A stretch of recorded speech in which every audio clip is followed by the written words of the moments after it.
Hey lovely people, welcome back to my channel Ranita Coaching Center। आज की video बहुत ही ज्यादा इम्पोर्टेंट होने वाली है डीएलएड फर्स्ट ईयर के स्टूडेंट्स के लिए, क्योंकि इस वीडियो में हम सॉल्व करने वाले हैं ईवीएस का प्रीवियस ईयर क्वेश्चन पेपर। इस वीडियो में हम ईवीएस के क्वेश्चन पेपर का आपका पैटर्न देखेंगे, पेपर पैटर्न देखेंगे, साथ ही साथ सॉल्व करेंगे क्वेश्चन पेपर को, सो दैट आपको पता चल पाए कि आप कैसे अपने आंसर को फ्रेम कर सकते हैं। ठीक है, तो बिना किसी देरी के शुरू करते हैं। सबसे पहले पैटर्न देख लेते हैं। आपके क्वेश्चन पेपर में 4 पार्ट रहेंगे, part 1, part 2, part 3 and part 4। सारे पार्ट्स करना कंपल्सरी है। पार्ट 1 में आपके पास 10 ऑब्जेक्टिव टाइप यानी कि 10 एमसीक्यू क्वेश्चंस होंगे। हर एक क्वेश्चन 1 मार्क कैरी करेगा। पार्ट 2 में आपके पास 5 क्वेश्चंस होंगे असर्शन एंड रीजन वाले, हर एक क्वेश्चन 2 मार्क्स कैरी करेगा। पार्ट 3 में आपके पास 8 क्वेश्चंस होंगे, जिसमें से आपको 5 क्वेश्चन अटेम्प्ट करने हैं और हर एक क्वेश्चन 3 मार्क्स का होगा एंड आपको 100 वर्ड्स में इनका आंसर करना है। पार्ट 4 में आपके पास अगेन 8 क्वेश्चंस होंगे एंड अगेन आपको 5 क्वेश्चंस को अटेम्प्ट करना है।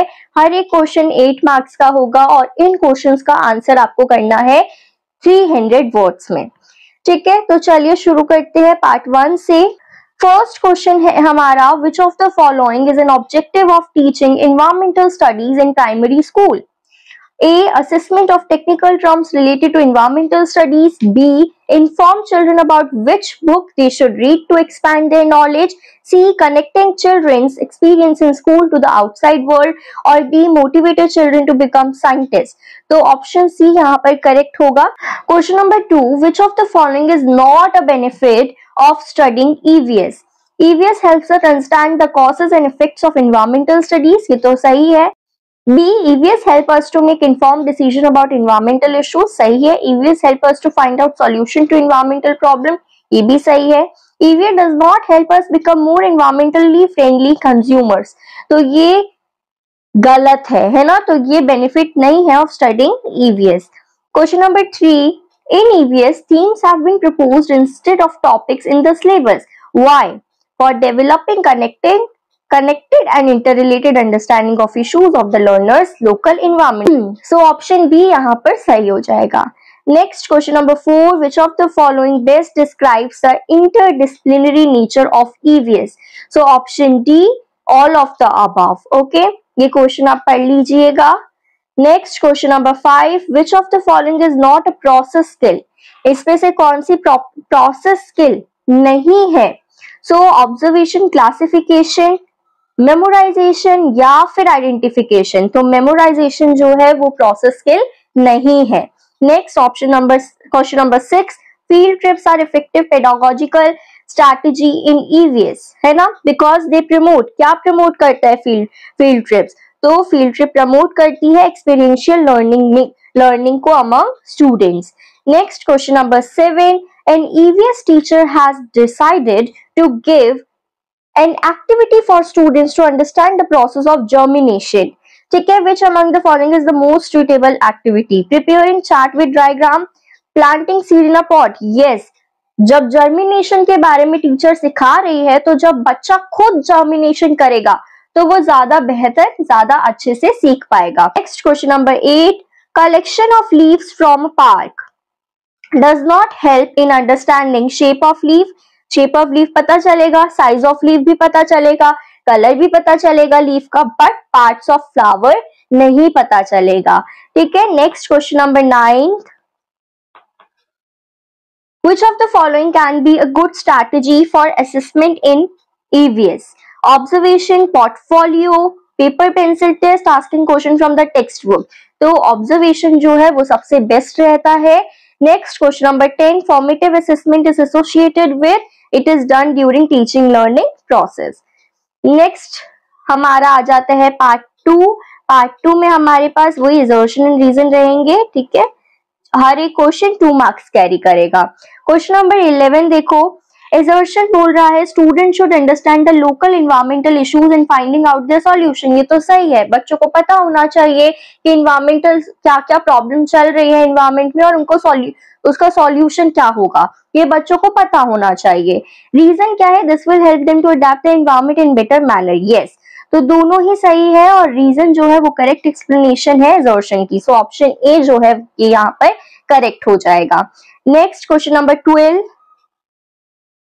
assertion दे रखा है integration is important in EVS to coordinate separate concept into a harmonious whole. So this is correct. It helps the child to identify links between ideas, processes in separate fields or subjects and in the world outside school system. तो दोनों ही correct है और explanation जो है वो सही है, are जो है वो सही है। Next question number 13, assertion is community resources can be used by the teacher in her teaching process. Yes, community resources जो है वो हम यूज कर सकते हैं टीचिंग प्रोसेस में, तो ये सही है क्योंकि community resources जो है वो हेल्प करती है टीचर को to enrich learning experiences of the students. तो दोनों ही assertion और रीजन सही है और रीजन जो है वो करेक्ट एक्सप्लेनेशन है assertion की। तो यहाँ पर भी हमारा ऑप्शन ए जो है वो करेक्ट हो जाएगा। Next question number 14, various kinds of low cost या नो कॉस्ट मटेरियल जो है वो इंपॉर्टेंट पार्ट होते हैं रिसोर्स पूल के, सही है। This type of material is easily available in our surrounding, है ना। तो लो कॉस्ट और नो कॉस्ट वाले जो होते हैं रिसोर्सेज वो इजीली अवेलेबल होते हैं, तो ये भी करेक्ट है। तो दोनों ही करेक्ट है और करेक्ट एक्सप्लेनेशन है, तो ए ऑप्शन यहाँ पर भी करेक्ट हो जाएगा। Next 15th, peer assessment is very important in teaching learning process. Yes, बहुत important होता है। It gives an opportunity to criticize the peer student. No, ये गलत है। peer, आपका जो peer assessment होता है या peer tutoring होता है उसमें ये नहीं होता कि एक बच्चा दूसरे बच्चे को क्रिटिसाइज कर रहा है, एक बच्चा दूसरे बच्चे को सिखा रहा होता है कुछ, तो इसका ये मतलब नहीं होता कि बच्चे क्रिटिसाइज कर रहे हैं एक दूसरे को। तो यहाँ हमारा ऑप्शन सी सही हो जाएगा कि assertion ट्रू है बट रीजन फॉल्स है। अब आ जाते हैं पार्ट सी पे। पार्ट सी में हमारे पास कितने क्वेश्चन रहने वाले हैं? 8 क्वेश्चन रहने वाले हैं, उनमें से 5 क्वेश्चन आपको अटेम्प्ट करने हैं, ठीक है। और हर एक क्वेश्चन आपका 3 मार्क्स का है, आपको 100 वर्ड्स में इनका आंसर देना है।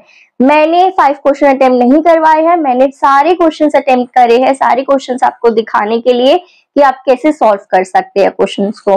तो चलिए शुरू करते हैं। क्वेश्चन नंबर 16 यहाँ पर है, discuss the 5 importance of environmental studies eight primary level. तो 5 इंपॉर्टेंस बतानी है ईवीएस की एनवायरमेंटल स्टडीज की प्राइमरी लेवल पे। आंसर नंबर 16 इज, ईवीएस क्यों जरूरी होता है प्राइमरी लेवल पे? क्योंकि ये अवेयरनेस फैलाता है, अवेयर करता है बच्चे को। Next, responsibility, it teachers kids about their role in protecting nature. Third, health and safety, it raises awareness about clean in surrounding and personal hygiene. Fourth, critical thinking, बच्चा जो है वो क्रिटिकल थिंक करता है अबाउट द इन्वायरमेंटल इश्यूज, जैसे कि pollution हो गया या फिर क्लाइमेट चेंज हो गया, ग्लोबल वार्मिंग हो गया। Fifth, sustainable practice wisely. So these lesson creates a foundation for a more sustainable future. Next, question number 17. How EVS can be integrated with various subjects? Give 5 suggestion. तो EVS जो है वो दूसरे subjects के साथ interconnect होके integrate करके learning को और ज्यादा इंगेजिंग और होलिस्टिक बना सकता है। Here are 5 suggestions. फर्स्ट है साइंस। साइंस में क्या होता है, like EVS concepts like ecosystem हो गया, एनर्जी हो गया, ठीक है, with lessons on biology, physics and chemistry. तो ये इस सब चीजों से इंटरलिंक्ड होता है। Second, mathematics, use data from environmental surveys such as pollution level to teach statistics and graphic skills. तो हमारे ईवीएस में हम देखते हैं ना कि डेटा बताया जाता है, सेंसस बताया जाता है, पॉल्यूशन कितना है, पॉपुलेशन कितनी है, तो ये सब इसमें हम किसका यूज कर रहे हैं? मैथमेटिक्स का यूज कर रहे हैं। Third, social studies. Social studies से हम क्या देख रहे हैं इसमें? Discuss human impact on the environment, relating it to the history and geography such as the development of cities and the environmental effects. Fourth, language arts. बच्चा जो है, बच्चे को इंकरेज करता है कि वो एसेस लिखे या स्टोरीज लिखे अबाउट द एनवायरमेंटल इश्यूज या फिर fostering creativity while learning. Fifth है art. Have students create posters और आर्टवर्क। जैसे हमने देखा होगा कि बच्चे जो है वो पॉल्यूशन फ्री एनवायरमेंट पे या ग्रीन इंडिया पे पोस्टर्स बनाते हैं, है ना। तो उससे ये क्या हो रहा है, ईवीएस जो है इन्वायरमेंटल स्टडीज जो है वो किससे कनेक्ट हो रही है, आर्ट से भी इंटीग्रेट हो रही है। So this interdisciplinary approach makes learning more meaningful. Next, question number 18. Select any contemporary issue which relate to EVS and discuss how it can be used in learning any theme of EVS at primary level. तो देखते हैं इसका answer. A contemporary issue related to EVS is plastic pollution. This issue can be used to teach several themes in EVS at primary level. जैसे कि इसमें हम बता सकते हैं बच्चे को pollution, ठीक है, discuss the types of pollution, focusing on plastic waste and its harmful effect on the environment. Second, waste management, teach students about recycling, ठीक है, waste segregation and how reducing plastic use can help manage waste. Third, conservation, कि हम उनको show कर सकते हैं how reducing plastic uses suppose the conservation of natural resources, water हो गया, लैंड हो गया और वाइल्ड लाइफ हो गया, ठीक है। Sustainability, teach the importance of sustainable practice like using reusable bags and bottles to reduce plastic waste. So by connecting plastic pollution with these themes, students understand real world environmental problems and solutions. Next, question number 19. In your opinion, which teaching method will be the most appropriate to transit the rivers? Justify your answer. तो देखते हैं इसका answer. In my opinion, आप कुछ भी अपने opinion के according इस आंसर को फ्रेम कर सकते हैं, बट आप देख लीजिए इसका आंसर एक बार।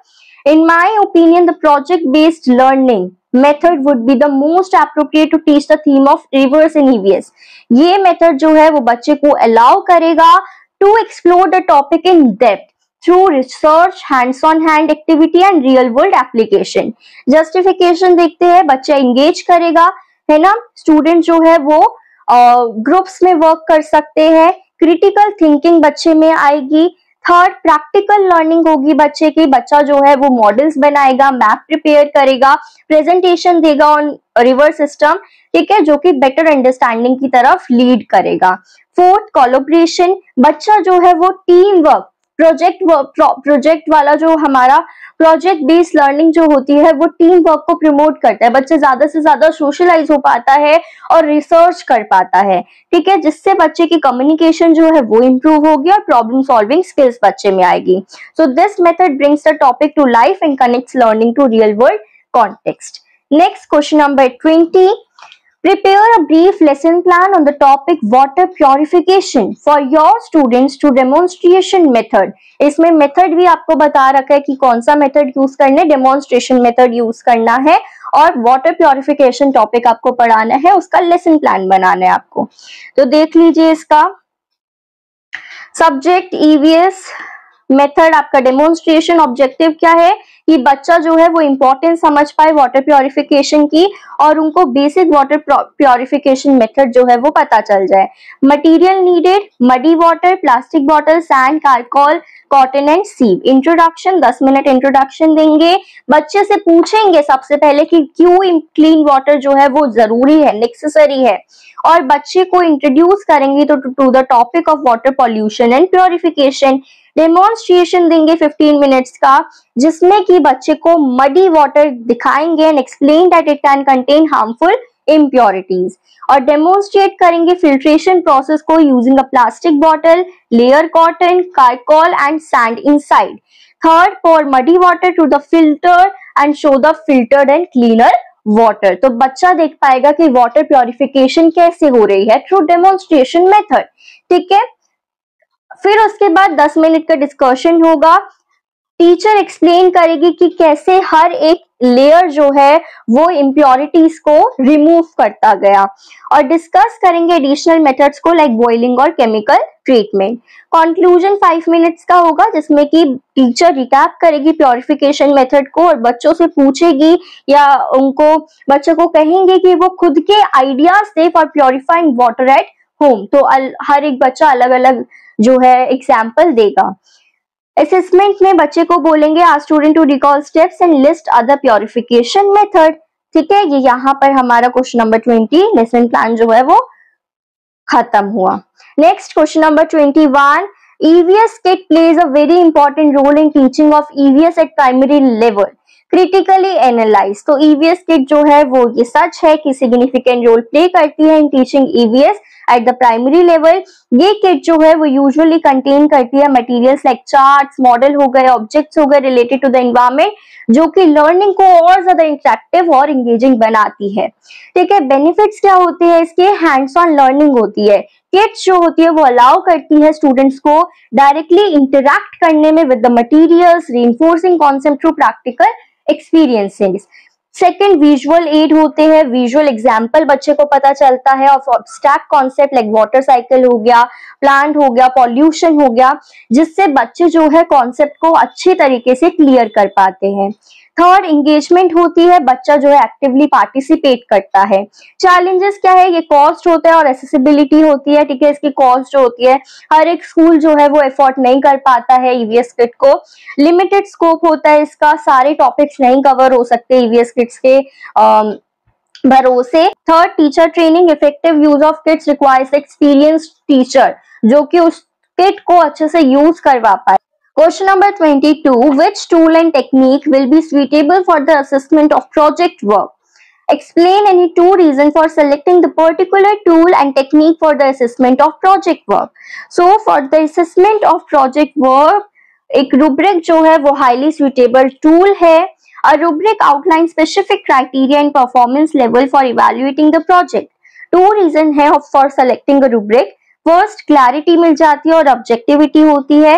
रूब्रिक जो है वो क्लियरली डिफाइन करते हैं एक्सपेक्टेशंस को, ensuring students understand what is expected from them.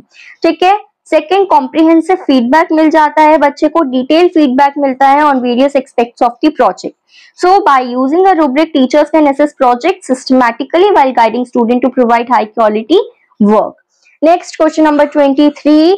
How classification and expression can be justified as indicator for assessment in EVS? Discuss with suitable example. So classification और expression जो है वो serve करता है as a strong indicator for assessment as they reflect students' understanding and ability to process and communicate environmental concept. जैसे कि classification बच्चे को मिल जाती है। क्लासिफिकेशन में क्या होता है? Classification involves grouping objects, organism और concept based on shared characteristics. It demonstrate a students ability to organise information logically. Example, जैसे कि एक लेसन है एनिमल्स पे, स्टूडेंट जो है वो क्लासिफाई करेंगे एनिमल्स को into category such as mammals, birds and reptiles. If a student can correctly, अगर एक स्टूडेंट जो है वो करेक्टली क्लासिफाई कर पा रहा है लॉयन को एज अ मैमल और स्पैरो को एज अ बर्ड और स्नेक को as a reptile, it shows कि उनकी जो अंडरस्टैंडिंग है इन कैटेगरीज की और जो एबिलिटी है टू अप्लाई क्लासिफिकेशन स्किल्स, उनके पास ये स्किल है। Justification, classification indicates a student's comprehension of the content and their ability to identify key characteristics that define each group, है ना। तो इसकी ये रिफ्लेक्ट करती है एनालिटिकल थिंकिंग को, which is essential in EVS environmental studies. Okay. Next है expression. Expression refers to how students communicate their ideas, कि कैसे बच्चे जो है वो कम्युनिकेट कर रहे हैं अपने आइडियाज को, अपनी थिंकिंग को एक्सप्रेस कर रहे हैं। ठीक है। So in summary, classification expression जो है वो not only evaluate a student knowledge but also their ability to think critically and communicate environmental concepts effectively. Next हमारा आ जाता है पार्ट 4, जिसमें कि अगेन हमारे पास 8 क्वेश्चंस होंगे and again you have to solve only, you have to attempt only 5 questions. Question number 24. Discuss the nature and scope of environmental studies at the primary level. Describe with 2 examples how it can help in dealing with emerging concerns related to the environment. तो EVS जो है वो बहुत ही ज्यादा important होता है। ठीक है। क्योंकि it focuses on building awareness among young students about the world around them. जो nature है EVS का is broad and aims to integrate knowledge from various subjects, जैसे कि साइंस हो गया, सोशल साइंस हो गया, ठीक है, एथिक्स हो गया। It introduces children to the environment, क्योंकि आसपास क्या क्या है, helping them understand concepts like ecosystem, pollution, natural resources, climate change and conservation. इस स्टेज पे जो गोल होता है is to make students aware of how their actions affect the environment and inspire them to be responsible citizen. तो citizen, the scope जो है EVS का primary level पे वो वास्ट होता है। ये सिर्फ बेसिक्स ऑफ नेचर नहीं कवर करता, and environmental science, but it includes topics जैसे कि हो गया सस्टेनेबिलिटी, वेस्ट मैनेजमेंट और कैसे कम्युनिटीज जो है वो इंटरेक्ट करती है with the environment. How EVS deals with emerging environmental concern, plastic pollution का एग्जांपल ले लेते हैं। प्लास्टिक पॉल्यूशन जो है वो मेजर इन्वायरमेंटल कंसर्न है, ठीक है, आज के टाइम का।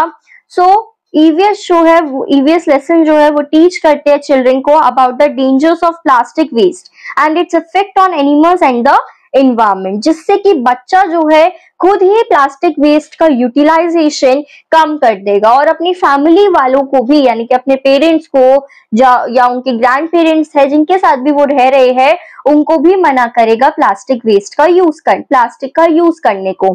Second, climatic change. Climatic change भी ग्रोइंग कंसर्न है ग्लोबली और ये बहुत ही ज्यादा इंपॉर्टेंट है to understanding it at the primary level. EVS जो है वो हेल्प कर सकती है बच्चे को कि वो बेसिक क्लाइमेटिक चेंज के बारे में जान पाए, अवेयर हो पाए और वो एक्टिविटीज जो कि ग्लोबल वार्मिंग को बढ़ा रही है, ठीक है, या फिर जो क्लाइमेट चेंज को इफेक्ट कर रही है, उन एक्टिविटीज को वो बिल्कुल ही करना छोड़ देगा। Next question, question number 25, co-curricular activities help in developing skills in students. Justify the statement by taking any two topics of EVS from primary classes. तो ये तो बहुत ही सही चीज है कि co-curricular activity जो है वो क्रूशियल रोल जो है वो प्ले करती है, क्योंकि ये हैंड्स ऑन हैंड एक्सपीरियंस देती है बच्चे को outside the traditional classroom setting. ये एक्टिविटीज जो है वो कॉम्प्लीमेंट करती है एकेडमिक लेसन्स को और हेल्प करती है स्टूडेंट को apply their knowledge in practical ways, ठीक है। तो कैसे को-करिकुलर एक्टिविटीज हेल्प करती है स्किल डेवलपमेंट में? वेस्ट मैनेजमेंट का देख लो। वेस्ट मैनेजमेंट जो है वो सिग्निफिकेंट टॉपिक है ईवीएस का, focusing on how to reduce, reuse and recycle waste to protect the environment. Co-curricular activities जैसे कि organizing a recycling drive or waste segregation competition can help develop organizational skill, leadership, responsibility in students. When students actively participate in sorting recyclable material or educating others about waste disposal, तो वो practice करेंगे team work में, communication में और problem solving skills जो है उनमें develop होगी। They also develop a sense of environmental responsibility, learning how their action impact the world around them. Second, planting trees and conservation. जो टॉपिक है ट्री प्लांटेशन और कंजर्वेशन वो एम्फसाइज करता है importance of maintaining natural resources. तो हम activity करवा सकते हैं जैसे कि tree planting drives, gardening project और creating nature awareness poster are excellent ways to involve students actively in environmental conservation. ये एक्टिविटी जो है वो प्रमोट करेगी बच्चा जो है वो एक्टिवली पार्टिसिपेट करे इन्वायरमेंट में और ज्यादा से ज्यादा प्लांट्स को जो है ग्रो करे, या फिर बच्चा पोस्टर भी बना सकते हैं जिससे बच्चा ज्यादा से ज्यादा अवेयर होगा। Question number 26, prepare a lesson plan for the duration of 40 minutes. Select a suitable topic from the theme family and friends. Include the following technique: group plays or discussion. ठीक है, तो लेसन प्लान हम बनाएंगे इसमें। आप ये lesson plan देख सकते हैं वीडियो को पॉज करके, तो अभी वीडियो को पॉज करके इसको देख लीजिए, पढ़ लीजिए, इसके बाद ये होगा। Question number 27. Rohit, an EVS teacher, need to choose one topic from the below given two topics A and B. In your opinion, which of the topic will be more suitable for carrying out the discussion in the primary classroom? Give reason to support your answer. First है break the silence concerning child abuse, and second one is about sleep highlights sleep patterns of various animals. Okay, so in my opinion, जो topic है about sleep highlight sleep pattern of various animal would be more suitable for carrying out discussion at primary level. क्यों? क्योंकि ये age appropriate content है और ये engaging और learning के अकॉर्डिंग है, बच्चा लर्न कर पाएगा और एक्टिवली पार्टिसिपेट कर पाएगा। वाइल बोथ टॉपिक्स, दोनों ही टॉपिक्स इंपॉर्टेंट है, but topic on sleep pattern of animal is better suited for a primary classroom setting because ये इंगेजिंग है, एजुकेशनल है और मोर एक्सेसिबल है for young learners. The break the silence topic is important but requires a more sensitive and mature approach, so which might be better suited for older students or specified sessions. Okay, question number 28, maths facilitates spatial understanding among learners. Justify the statement true. Suitable example. So the statement maths facilitates spatial understanding among learners is highly vivid. क्योंकि map जो है वो crucial role play करते हैं in helping student visualize and comprehend the relationship between different locations, geographical features and spatial contents, okay, concepts. So they help learners develop a sense of direction, distance and spatial or orientation, making abstract geographical concepts more concrete. Justification क्या है कि बच्चा जो है location और directions को समझ पाता है, ठीक है, ज्योग्राफिकल फीचर्स बच्चा समझ पाता है, मैप जो है वो फिजिकल फीचर ऑफ अर्थ जैसे कि रिवर्स हो गए, माउंटेन्स हो गए, ओशन हो गए, इन सब चीजों को समझवाना, अंडरस्टैंड करना बहुत ही ज्यादा आसान बना देता है। स्केल और डिस्टेंस बच्चे को पता चल पाता है, ठीक है। इन कंक्लूजन मैप्स जो है वो बहुत ही ज्यादा वैल्यूएबल टूल है for developing special understanding in learner. ये सिर्फ विजुअल रिप्रेजेंटेशन वर्ल्ड की नहीं प्रोवाइड करते, बट ये ऑल्सो इंगेज करते हैं बच्चों को in understanding the relationship between locations, distances, ठीक है, या फिर geographical features. Next, question number 29. Mr. Tarun, an EVS teacher, showed the students various parts of the plants in the school nursery while taking the theme plants and initiated the discussion in classroom about the importance of plants and the diverse usage. ठीक है, तो इसमें बोला गया है कि समझो question को, आपको समझना क्वेश्चन को बहुत ही ज्यादा इंपॉर्टेंट रहता है for the correct answer framing. तो कह रहे हैं क्वेश्चन में कि मिस्टर तरुण जो है वो ईवीएस टीचर है और उन्होंने वेरियस पार्ट्स ऑफ प्लांट जो है वो स्कूल नर्सरी में बच्चे को बताया, ठीक है, while taking the theme plants and initiated, और उन्होंने उस चीज पे डिस्कशन जो है वो स्टार्ट करी और बच्चों को बताया about the importance of plants and their diverse using. On the other hand, Mr. Ashok जो EVS टीचर है वो बच्चों को सेम चीज पढ़ा रहे हैं provided in the textbook and discussed important question for the exam so that student can score well and finds the visit to school nursery as wastage of time. ठीक है, तो मिस्टर अशोक सिर्फ बुक से बच्चे को पढ़ा रहे हैं और उनको लग रहा है कि स्कूल नर्सरी में अगर बच्चों को लेके जाएंगे तो सिर्फ और सिर्फ टाइम का वेस्टेज होगा। ठीक है, so what do you think, which teacher is correct in his approach to teaching? Support your answer with suitable examples. So हमने पहले से ही देख लिया है कि हमेशा हमें एक्टिविटी बेस्ड लर्निंग को ही प्रमोट करना है और यहाँ पर मिस्टर तरुण जो ईवीएस टीचर है वो एक्टिविटी बेस्ड लर्निंग को प्रमोट कर रहे हैं। तो मिस्टर तरुण अप्रोच जो है to teaching the theme plants is more effective and conductive to a deeper understanding of the subject compare to mister Ashok's approach, क्योंकि एक्सपीरियंशियल लर्निंग प्रोवाइड कर रहे हैं मिस्टर तरुण बच्चों को। ठीक है, नैरो एग्जाम फोकस, ठीक है, और ब्रॉडर अंडरस्टैंडिंग बच्चे को मिलेगी इस चीज से। तो मिस्टर तरुण की जो अप्रोच है वो ज्यादा सुइटेबल है for primary level students. Next question number 30। Question number 30. What do you mean by achievement test? Prepare an achievement test of EVS for 5th class students. तो achievement test क्या होता है? Achievement test assessment tool होता है जो कि बच्चे को evaluate करने के लिए बनाया जाता है। It measures how well students have achieved the learning objective of a particular subject or unit, typically focusing on the skills, facts and concept that students are expected to have mastered. जो test है वो generally composed होता है of different types of question such as multiple questions हो गए, short answer, long answer, to assess both basic recall and critical thinking skills. तो आप देख सकते हैं 5th क्लास के बच्चे के लिए बनाया गया है अचीवमेंट टेस्ट, जिसमें कि सेक्शन ए में मल्टीपल चॉइस क्वेश्चन 1 मार्क्स के डाल रखे हैं, सेक्शन बी में शॉर्ट आंसर क्वेश्चन डाल रखे हैं 2 मार्क्स ईच के, सेक्शन सी में लॉन्ग आंसर क्वेश्चन डाल रखे हैं ऑफ 5 मार्क्स। ठीक है, so conclusion, this achievement test assesses the students understanding of key concepts related to the environment, plant biology, natural resources, recycling and the water cycle. ये encourage कर रहा है both recall and comprehension, ensuring that students grasp important concept in EVS. Next question number 31. Miss Priya, a teacher of EVS, organized a picnic to nearby park for the 4th class student. Discuss various possible objective of the picnic. Suggest at least 2 criteria through which post picnic evaluation can be done by the teacher.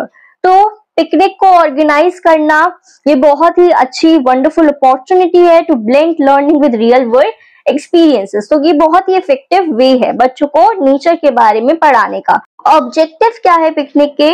Nature को और environment को समझना, ठीक है, team work और social skill को promote करना, physical activity को इंकरेज करना, reinforcing learning through hands on experience. Post picnic evaluation कैसे हो सकती है? एंगेजमेंट और पार्टिसिपेशन के बेसिस पे evaluate student based on the involvement in activity, कि बच्चे ने कितना इन्वॉल्व करा है उन एक्टिविटीज में। लर्निंग आउटकम्स देख सकते हैं हम बच्चे से, सिंपल रिकॉल कर सकते हैं, रिकॉल क्वेश्चंस पूछ सकते हैं, ठीक है, जिससे कि हम एसेस कर सकते हैं कि बच्चा कितना ज्यादा एक्टिव पार्टिसिपेट कर रहा था during picnic. So a well organized picnic can significantly enhance the educational experience for primary students. So this is all about this question paper. अगर आपको और सब्जेक्ट्स के भी PYQ चाहिए तो आप चैनल को सब्सक्राइब कर लीजिए, और साथ ही साथ इनके इंपॉर्टेंट क्वेश्चंस भी बहुत जल्दी अपलोड होने वाले हैं, इसलिए जल्दी से चैनल को सब्सक्राइब कर लीजिए। So I will meet you in next video.